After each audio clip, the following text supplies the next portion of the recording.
Ninguém pode ver o reino de Deus se não nascer de novo. Quem dizem os homens que é o Filho do Homem? E eles responderam: uns dizem que é João Batista, mas outros que é Elias, e outros que Jeremias ou algum dos profetas. Disse-lhes Jesus: E vós, quem dizeis que sou eu? Respondendo, Simão Pedro disse: Tu és o Cristo, Filho do Deus vivo. Bem-aventurado és, Simão, filho de Jonas, porque não foi a carne e o sangue que te revelaram isso, mas sim meu Pai, que está nos céus. E chegou a Herodes, tetrarca, notícia de tudo que Jesus obrava. E ficou como suspenso, porque diziam uns: é João que ressurgiu dos mortos, e outros: é Elias que apareceu, e outros: é um dos antigos profetas que ressuscitou. Então disse Herodes: eu mandei degolar a João. Quem é, pois, este, de que ouço semelhantes coisas? E buscava ocasião de o ver. E os discípulos lhe perguntaram, dizendo: pois, por que dizem os escribas que importa vir Elias primeiro? Elias certamente há de vir e restabelecerá todas as coisas. Digo-vos, porém, que Elias já veio, e eles não o conheceram. Antes fizeram dele quanto quiseram. Assim também o Filho do Homem há de padecer às suas mãos. Então compreenderam os discípulos que de João Batista é que ele lhes falara. Ressurreição e reencarnação. A reencarnação fazia parte dos dogmas judeus sob o nome de ressurreição. Somente os saduceus, que pensavam que tudo acabava com a morte, não acreditavam nela. As ideias dos judeus sobre essa questão, como sobre muitas outras, não estavam claramente definidas porque só tinham noções vagas e incompletas sobre a alma e sua ligação com o corpo. Eles acreditavam que um homem podia reviver sem terem uma ideia precisa da maneira por que isso se daria, e designavam pela palavra ressurreição o que o Espiritismo chama mais justamente de reencarnação. Com efeito, a ressurreição supõe o retorno à vida do próprio cadáver, o que a ciência demonstra ser materialmente impossível, sobretudo quando os elementos desse corpo já estão há muito dispersos e consumidos. A reencarnação é a volta da alma ou espírito à vida corpórea, mas num outro corpo, novamente constituído, e que nada tem a ver com o antigo. A palavra ressurreição podia assim aplicar-se a Lázaro, mas não a Elias, nem aos demais profetas. Se, portanto, segundo sua crença, João Batista era Elias, o corpo de João não podia ser o de Elias, pois que João tinha sido visto criança e seus pais eram conhecidos.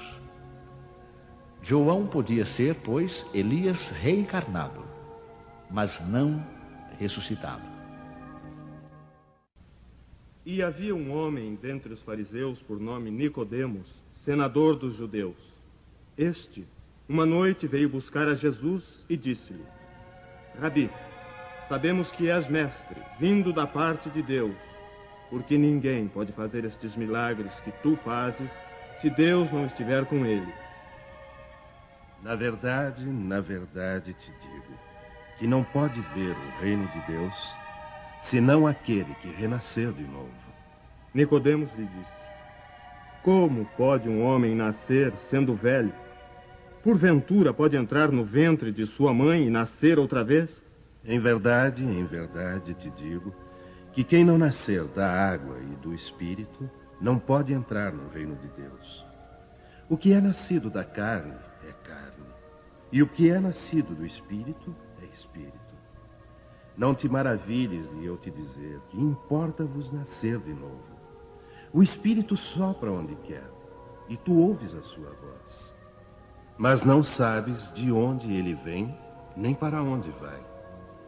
Assim é todo aquele que é nascido do Espírito. Perguntou Nicodemos: como se pode fazer isso? tu és mestre em Israel e não sabes estas coisas? Em verdade te digo que nós dizemos o que sabemos e damos testemunho do que vemos. E vós, com tudo isso, não recebeis o nosso testemunho. Se quando eu vos tenho falado das coisas terrenas, ainda assim não me credes, como creríeis se eu vos falasse das celestiais?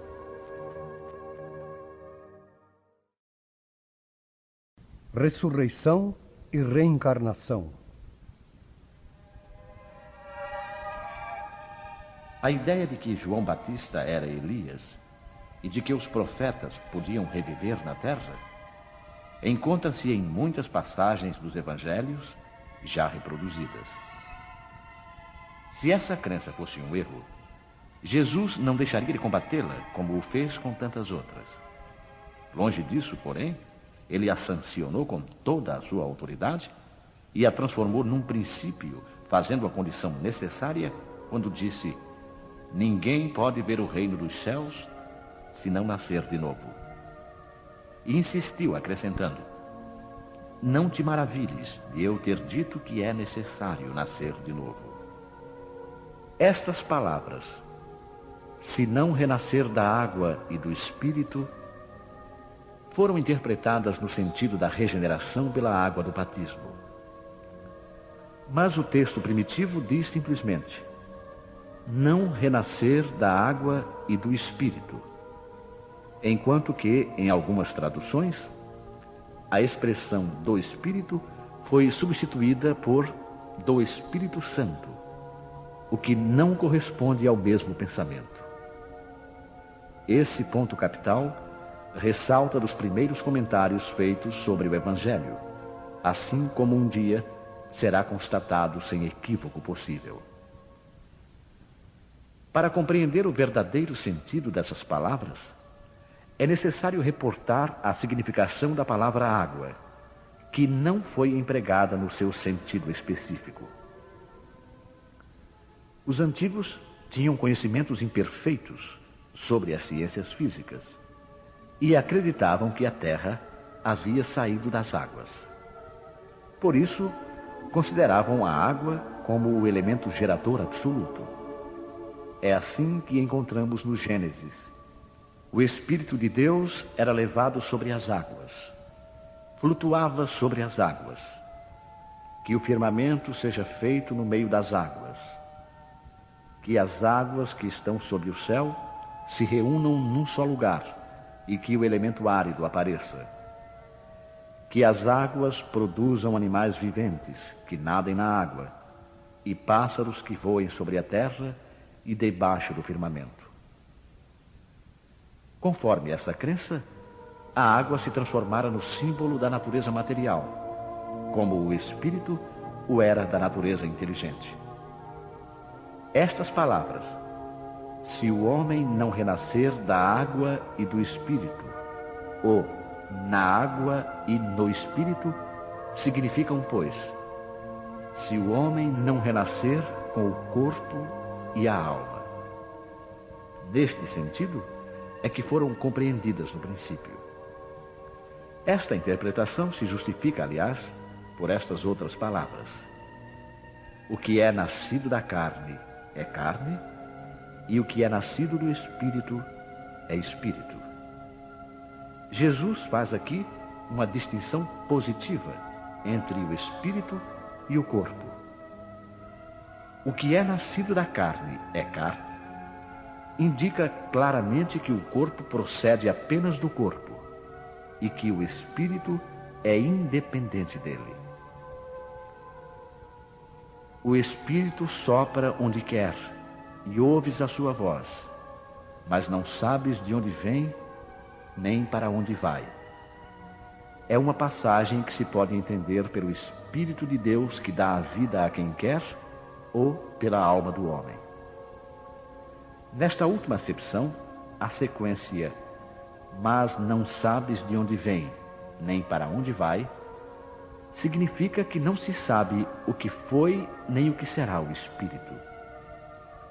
Se, pelo contrário, o Espírito ou alma fosse criado com o corpo, saberíamos de onde ele vem, pois conheceríamos o seu começo.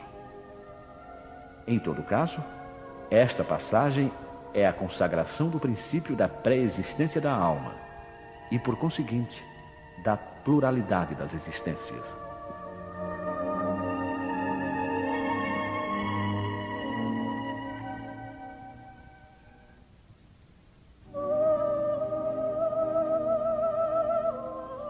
Desde os tempos de João Batista até agora, o reino dos céus é tomado pela força, e os que fazem violência são os que o arrebatam. Por que todos os profetas e a lei, até João, profetizaram? E se vós o quereis bem compreender, ele mesmo é o Elias que há de vir. O que tem ouvidos de ouvir, ouça.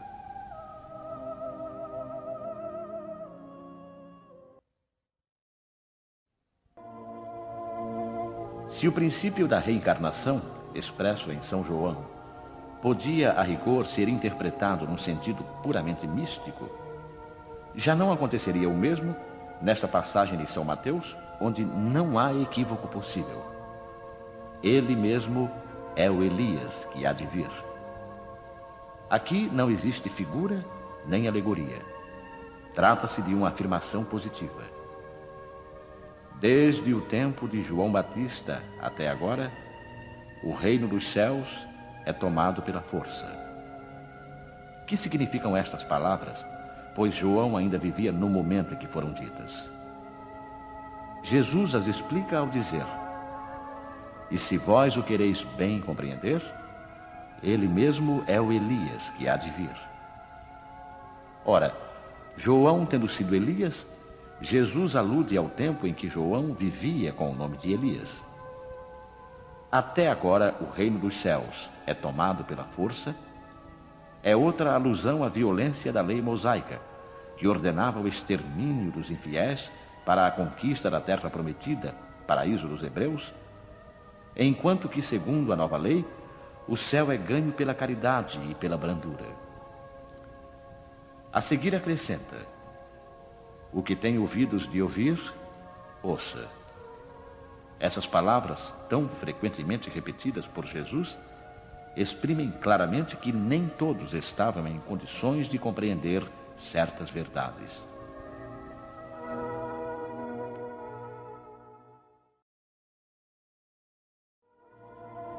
Os teus mortos viverão. Os meus, a quem tiraram a vida, ressuscitarão. Despertai e cantai louvores, vós, os que habitais no pó, porque o orvalho que cai sobre vós é o orvalho de luz, e arruinareis a terra e o reino dos gigantes. Esta passagem de Isaías é também bastante clara. Os teus mortos viverão. Se o profeta tivesse querido falar da vida espiritual, se tivesse querido dizer que os mortos não estavam mortos em espírito, teria dito: ainda vivem, e não viverão. Do ponto de vista espiritual, essas palavras seriam um contrassenso, pois implicariam numa interrupção na vida da alma. No sentido de regeneração moral, seriam a negação das penas eternas, pois estabelecem o princípio de que todos os mortos reviverão. Quando o homem morre uma vez e seu corpo, separado do espírito, é consumido, em que se torna ele? Tendo o homem morrido uma vez, poderia ele reviver de novo? Nesta guerra em que me encontro, todos os dias de minha vida estou esperando que chegue a minha mutação. Quando o homem morre, perde toda a sua força e expira. Depois, onde está ele? Se o homem morre, tornará a viver? Esperarei todos os dias de meu combate até que chegue a minha transformação? Quando o homem está morto, vive sempre. Findando-se os dias da minha existência terrestre, esperarei, porque a ela voltarei novamente. O princípio da pluralidade das existências está claramente expresso nessas três versões. Não se pode supor que Jó quisesse falar da regeneração pela água do batismo, que ele certamente não conhecia. Tendo o homem morrido uma vez, poderia ele reviver de novo? A ideia de morrer uma vez e reviver implica a de morrer e reviver muitas vezes. A versão da igreja grega é ainda mais explícita, se possível. Findando-se os dias da minha existência terrestre, esperarei, porque a ela voltarei novamente. Quer dizer, eu voltarei à existência terrena. Isto é tão claro como se alguém dissesse: saio de casa, mas a ela voltarei. Nesta guerra em que me encontro, todos os dias de minha vida estou esperando que chegue a minha mutação. Jó quer falar, evidentemente, da luta que sustenta contra as misérias da vida. Ele espera a sua mutação, ou seja, ele se resigna. Na versão grega, a expressão esperarei parece antes aplicar-se à nova existência. Findando-se os dias da minha existência terrestre, esperarei, porque a ela voltarei novamente. Jó parece colocar-se, após a morte, num intervalo que separa uma existência de outra e dizer que ali esperará o seu retorno. Não é, pois, duvidoso que, sob o nome de ressurreição, o princípio da reencarnação fosse uma das crenças fundamentais dos judeus e que ela foi confirmada por Jesus e pelos profetas de maneira formal. Donde se segue que negar a reencarnação é renegar as palavras de Cristo. Suas palavras um dia constituirão autoridade sobre este ponto, como sobre muitos outros, quando forem meditadas sem partidarismo. A essa autoridade de natureza religiosa virá juntar-se no plano filosófico a das provas que resultam da observação dos fatos. Quando dos efeitos se quer remontar às causas, a reencarnação aparece como uma necessidade absoluta, uma condição inerente à humanidade, em uma palavra, como uma lei da natureza. Ela se revela pelos seus resultados, de maneira, por assim dizer, material, como o motor oculto se revela pelo movimento que produz. Somente ela pode dizer ao homem de onde ele vem, para onde vai, por que se encontra na Terra e justificar todas as anomalias e todas as injustiças aparentes da vida. Sem o princípio da pré-existência da alma e da pluralidade das existências, a maior parte das máximas do Evangelho são ininteligíveis e por isso têm dado motivo a interpretações tão contraditórias. Esse princípio é a chave que deve restituir-lhes o verdadeiro sentido.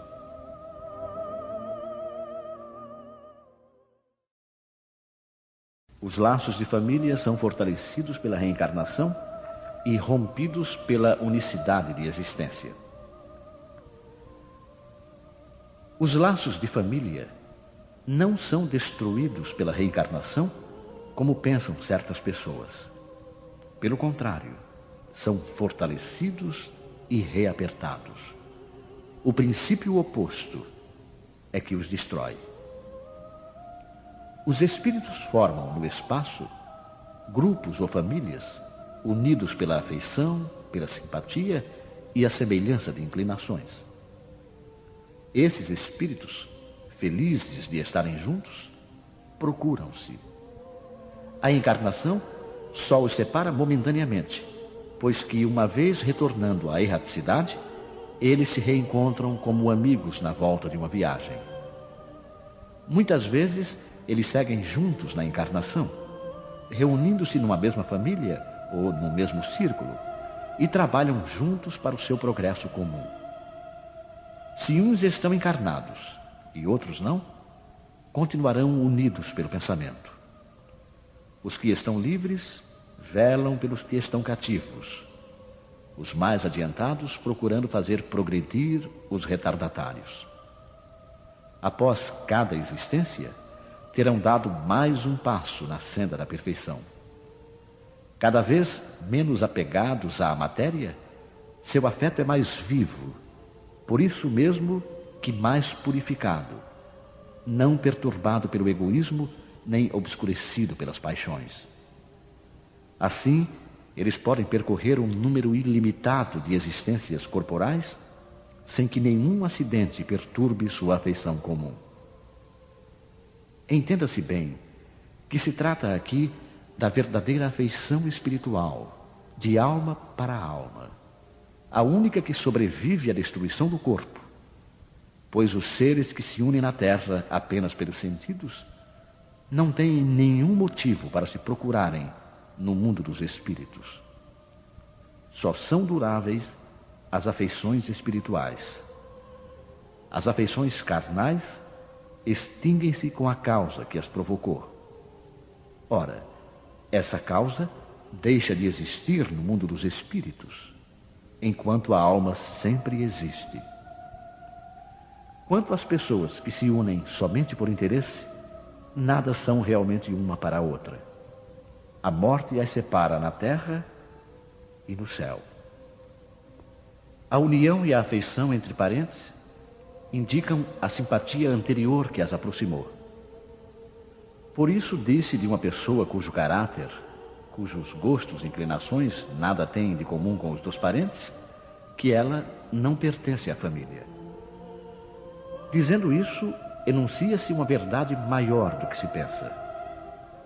Deus permite essas encarnações de espíritos antipáticos ou estranhos nas famílias com a dupla finalidade de servirem de provas para uns e de meio de progresso para outros.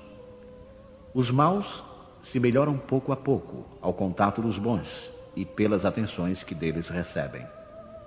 Seu caráter se abranda, seus costumes se depuram, as antipatias desaparecem. É assim que se produz a fusão das diversas categorias de espíritos, como se faz na Terra entre as raças e os povos. O medo do aumento indefinido da parentela em consequência da reencarnação é um medo egoísta, prova de não se possuir capacidade de amor suficientemente ampla para abranger grande número de pessoas. Um pai que tem numerosos filhos, por acaso os amaria menos do que se tivesse apenas um? Mas que os egoístas se tranquilizem, pois esse medo não tem fundamento. Do fato de ter um homem 10 encarnações, não se segue que tenha de encontrar no mundo dos espíritos 10 pais, 10 mães, 10 esposas e um número proporcional de filhos e de novos parentes. Ele sempre encontrará os mesmos que foram objetos de sua afeição, que lhe estiveram ligados na terra por diversas maneiras e talvez pelas mesmas maneiras. Vejamos agora as consequências da doutrina anti-reencarnacionista. Essa doutrina exclui necessariamente a pré-existência da alma. E as almas, sendo criadas ao mesmo tempo que os corpos, não existe entre elas nenhuma ligação anterior. São, pois, completamente estranhas umas às outras. O pai é estranho para o filho, e a união das famílias fica assim reduzida unicamente à filiação corporal, sem nenhuma ligação espiritual. Não haverá, portanto, nenhum motivo de vanglória por se ter entre os antepassados algumas personagens ilustres. Com a reencarnação, antepassados e descendentes podem ser conhecidos, ter vivido juntos, podem se ter amado e, mais tarde, se reunirem de novo para estreitar os seus laços de simpatia. Isso no tocante ao passado. Quanto ao futuro, segundo os dogmas fundamentais que decorrem do princípio anti-reencarnacionista, a sorte das almas está irrevogavelmente fixada após uma única existência. Essa fixação definitiva da sorte implica a negação de todo o progresso, pois se há algum progresso, não pode haver fixação definitiva da sorte.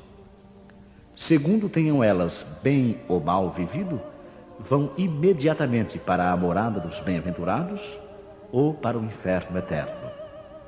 Ficam assim imediatamente separadas para sempre, sem esperanças de jamais se reunirem. De tal maneira que pais, mães e filhos, maridos e esposas, irmãos e amigos, não têm nunca a certeza de se reverem. É a mais absoluta ruptura dos laços de família. Com a reencarnação e o progresso que lhe é consequente, todos os que se amam se encontram na terra e no espaço e juntos gravitam para Deus. Se há os que fracassam no caminho, retardam o seu adiantamento e a sua felicidade. Mas nem por isso as esperanças estão perdidas. Ajudados, encorajados e amparados pelos que os amam, sairão um dia do atoleiro em que caíram. Com a reencarnação, enfim, há perpétua solidariedade entre os encarnados e os desencarnados, do que resulta o estreitamento dos laços de afeição. Em resumo, 4 alternativas se apresentam ao homem para o seu futuro de além-túmulo. Primeira, o nada, segundo a doutrina materialista. Segunda, a absorção no todo universal, segundo a doutrina panteísta. Terceira, a conservação da individualidade com fixação definitiva da sorte, segundo a doutrina da Igreja. Quarta, a conservação da individualidade com progresso infinito, segundo a doutrina espírita. De acordo com as duas primeiras, os laços de família são rompidos pela morte e não há nenhuma esperança de se reencontrarem. Com a terceira, há possibilidade de se reverem, contanto que estejam no mesmo meio, podendo esse meio ser o inferno ou o paraíso. Com a pluralidade das existências, que é inseparável do progresso gradual, existe a certeza da continuidade das relações entre os que se amam. E é isso o que constitui a verdadeira família. Instruções dos Espíritos. Limites da encarnação. Quais são os limites da encarnação? A encarnação não tem, propriamente falando, limites nitidamente traçados, se por isso se entende o envoltório que constitui o corpo do espírito, pois a materialidade desse envoltório diminui à medida que o espírito se purifica. Em certos mundos mais avançados que a Terra, ele já se apresenta menos compacto, menos pesado e menos grosseiro, e, consequentemente, menos sujeito a vicissitudes. Num grau mais elevado, desmaterializa-se e acaba por se confundir com o perispírito. De acordo com o mundo a que o espírito é chamado a viver, ele se reveste do envoltório apropriado à natureza desse mundo. O perispírito mesmo sofre transformações sucessivas. Eteriza-se mais e mais até a purificação completa, que constitui a natureza dos espíritos puros. Se mundos especiais estão destinados, como estações, aos espíritos mais avançados, estes não ficam sujeitos a eles, como nos mundos inferiores. O estado de libertação que já atingiram permite-lhes viajar para toda parte, onde quer que sejam chamados pelas missões que lhes foram confiadas. Se considerarmos a encarnação do ponto de vista material, tal como a vemos na Terra, podemos dizer que ela se limita aos mundos inferiores. Depende do espírito, portanto, libertar-se mais ou menos rapidamente da encarnação, trabalhando pela sua purificação. Temos ainda a considerar que no estado de erraticidade, ou seja, no intervalo das existências corporais, a situação do espírito está em relação com a natureza do mundo a que o liga o seu grau de adiantamento. Assim, na erraticidade, ele é mais ou menos feliz, livre e esclarecido, segundo for mais ou menos desmaterializado.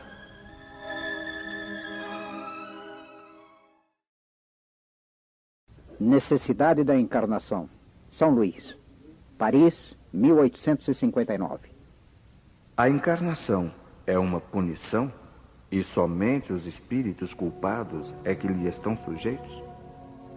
A passagem dos espíritos pela vida corpórea é necessária para que eles possam realizar, com a ajuda do elemento material, os propósitos cuja execução Deus lhes confiou.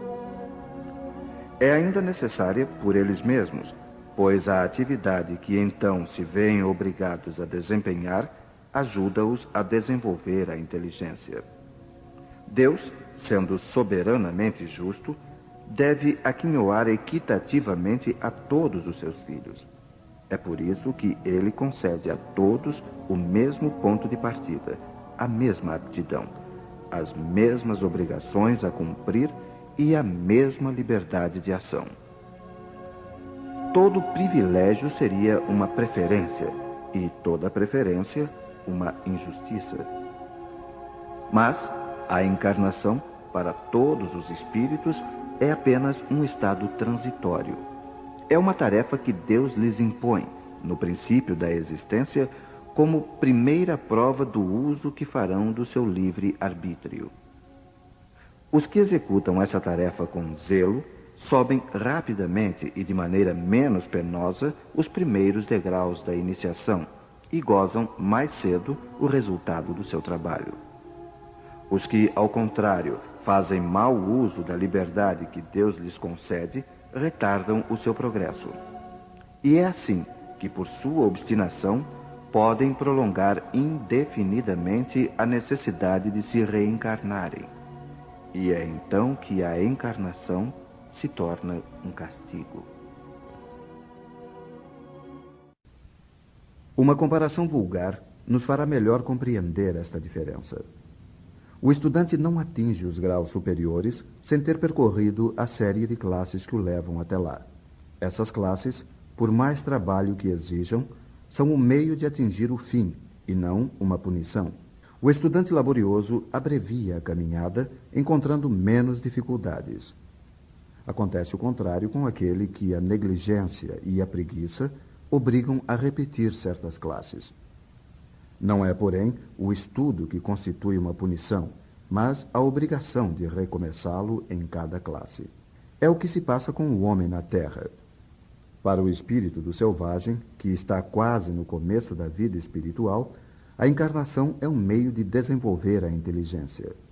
Mas, para o homem esclarecido, em que o senso moral está largamente desenvolvido e que se vê obrigado a repetir as etapas de uma vida corporal cheia de angústias, enquanto já podia ter atingido o fim, é um castigo pela necessidade em que se acha de prolongar a sua permanência nos mundos inferiores e infelizes. Aquele que, ao contrário, trabalha ativamente para o seu progresso moral, pode não somente abreviar a duração de sua encarnação material, mas franquear de uma vez os graus intermediários que o distanciam dos mundos superiores. Os espíritos não poderiam encarnar-se uma só vez no mesmo globo e passar suas diferentes existências em diferentes esferas? Esta opinião seria admissível se todos os homens estivessem na Terra exatamente no mesmo nível intelectual e moral.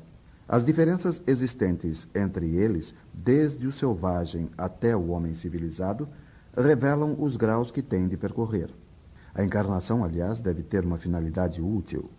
Ora, qual seria a finalidade das encarnações efêmeras, como as das crianças que morrem em tenra idade? Teriam sofrido sem qualquer proveito, nem para elas, nem para os outros? Deus, cujas leis são todas soberanamente sábias, nada fez de inútil. Pelas reencarnações no mesmo globo, quis que os mesmos espíritos se pusessem de novo em contato, tendo assim ocasião de reparar as suas faltas recíprocas. E tendo em conta as suas relações anteriores, quis ainda fundar sobre uma base espiritual os laços de família, apoiando numa lei natural os princípios da solidariedade, fraternidade e igualdade.